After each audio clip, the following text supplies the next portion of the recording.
He went shopping like always, but this time her handwriting wasn't there.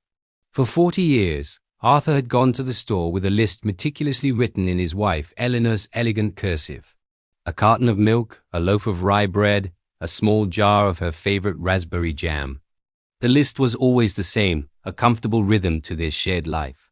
But Eleanor was gone now, and the silence in their small apartment was deafening. He found the last list she ever wrote tucked inside her favorite cookbook.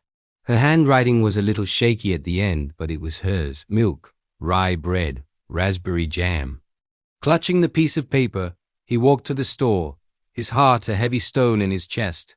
Each aisle was a memory. He remembered her laughing by the produce, her hand in his as they debated which brand of coffee to buy. Now, the bright lights of the supermarket felt cold and alien. He picked up the milk, its coldness seeping into his hand. He grabbed the rye bread, its familiar scent a painful reminder. Then he stood in the jam aisle, staring at the rows of colorful jars. He reached for the raspberry jam, her favorite, but his hands stopped. He couldn't do it. Buying it felt like admitting she was really gone, that this list was the last one.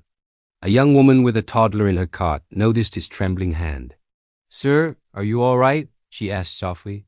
Arthur couldn't speak. He just shook his head, a tear tracing a path down his weathered cheek. She looked at the list in his hand, then at the jam. "My grandmother loved that one too," she said with a gentle smile. She said it tasted like sunshine. Her simple words broke through his grief. Sunshine. That's what Eleanor had been to him. He took a deep breath, picked up the jar of raspberry jam, and placed it in his basket. It wasn't about following a list. It was about honoring a memory. He finished his shopping, a new resolve settling in his heart.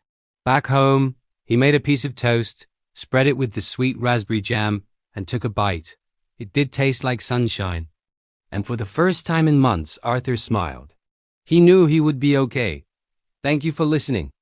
If this story touched you, please consider subscribing for more.